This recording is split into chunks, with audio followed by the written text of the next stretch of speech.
about 60% of my practice is pure employment litigation, race discrimination, harassment, OSHA type cases, all over the country. And a lot of my clients are in the manufacturing, telecommunications, or construction industries. About 20% of my practice is counseling clients, and so trying to get ahead of any type of litigation risks. And then the last 20% or so is I get to work with Hannah on her due diligence deals, which is kind of fun. And so I'm using different parts of my brain at different times of the day. Just to give you an idea of what I'm going to be working on when I get back to the office this afternoon, I've got to draft a settlement agreement for a workers' comp retaliation claim in South Carolina. I've got to prepare a mediation statement for a race discrimination lawsuit in Memphis. I've got to advise a client on incorporating customer non-solicitation clauses in its independent contractor agreements. And then I've also got to check one of the data rooms for one of Hannah's deals. So I'm kind of all over the place, but it's a really great, diverse practice to be in. So, because you mentioned that you're dealing with both sides, do you feel it's challenging that you're switching your mindset? Like you have a break, and you also have a fake makeup deadline from your transactional clients.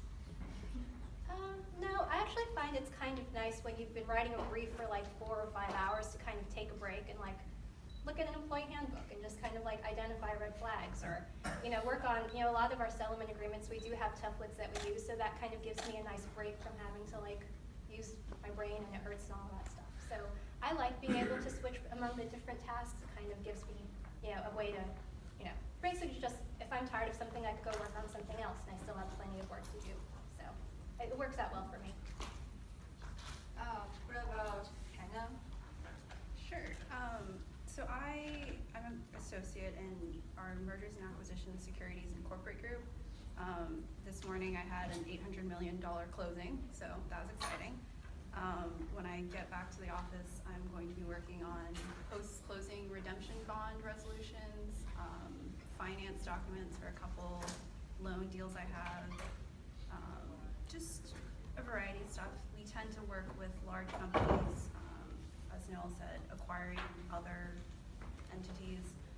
I also do a lot of finance work involving banks or companies that are taking loans from banks. So we sort of have a range of due diligence, whether it's really in-depth for some of the big acquisitions we do, or just a little more into like real estate or whatever collateral we're taking on loans. So variety of stuff. So Hannah, when you do financing, like what types of clients do you work with? It can really be anyone. It tends to just be companies taking anything from 8 million to moving around 500 million. It varies. So do you think that because you work with all these big deals all the time, like you feel that's stressful? Like, because if you mess with the zero, you're doomed.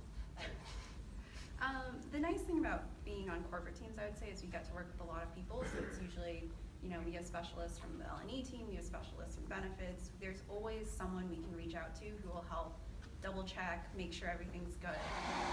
So it's nice to have a good team. Ray? So I'm Raymond. I'm at Seyfarth Shaw, and I'm on their real estate team.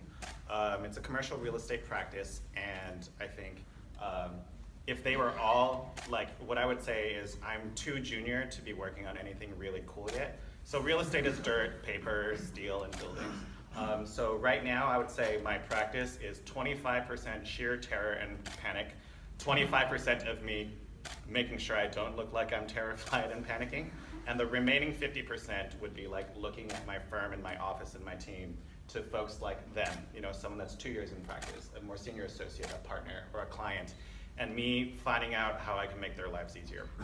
And that's the main part of my job. So making their lives easier can mean, they really, really hate reviewing, all of those leases. So me going, okay, I'm gonna review those leases and make sure you get it in the morning. I'm not like 100%, pro at it yet. So what I have to do is maybe spend some extra time. I need to learn how to review a lease and do all that. So it's a lot of learning, but as it was mentioned by Hannah earlier, having a good team around you is important. So I have some great, colleagues that are there to train me and teach me. So a lot of part of that 50% in the terror and then the not being terrified is also just finding out what I don't know and making sure that I learn it well, don't make the same mistake twice, so that when Noel or Hannah or like someone like Sam at my firm give me something because they need to get something to Sean, it's good the first time I give it to them. So now we're going to move into the second question, and we'll start with Ray. You're going to talk with us for a while. So Okay. what was the most surprising aspect of your practicing area? Like, because you thought what it was that, and then you got this. Like, but you're better at this because you work with Safe Strauss back in law school already, so you don't have that much shock, but there still could be something. So what I would offer, I summered with Seyfarth and then I worked with them during the semester, and I was in the same practice group, so there wasn't a lot of shock for me when I came in. And the moment I knew that that's the practice I was going into, all of my classes, a lot of my focus and time was spent learning about what I need to do once I graduate. But what I will share is, so when I first came to law school, I was pretty sure I was going to be a litigator. Even at the firm now, they're like, are you sure? You're very extroverted. You should go to the litigation floor. So I was pretty sure I wanted to do litigation. I enjoyed oral arguments and all of that and all the TV shows and everything. And at my first summer, I enjoyed a lot of litigation assignments. I was at a different firm. And something that I would say is I expected it to kind of just be what I enjoy doing, just the research, building the arguments and such. And I think this is true whether you do litigation or transactions. Something to consider is just what are the types of people you have to deal with in a certain practice or career group.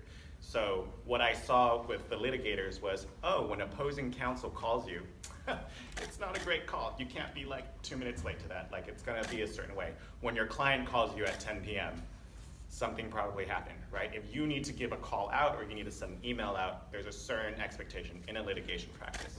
And what I enjoyed, at least with real estate and the transactional world, is that, oh, if this client called me, if the opposing counsel calls me, if they call me, we're having another meeting, oh, we just got this email. Usually it's not, like, it's a different feel, it's a different tone. I think it's a different, mental style. And so for me, what I would say is just, I expected that I would enjoy the litigation work. And I guess I did, but it was just learning about the type of work that they would do and the different types of people they interact with, and me learning that's not how I would want to spend most of my career. And then I was really surprised to learn that the transactional mindset happened to fit how my brain worked a lot better. So the fact that I can read stacks of contracts and know what's going on, but if you give me a simple case like Penoyer, it'll take me 4 days to even get the point, was just something I didn't quite expect. Hannah? I think in corporate practice, especially when we're doing due diligence, one of the nice things is that you're not restricted, I guess, on what you get to learn. So, you come in doing contracts and stuff, you learn about contract drafting, you learn about how to make the law, I guess, fit on a paper to make your clients happy. But sort of the nice thing about due diligence is that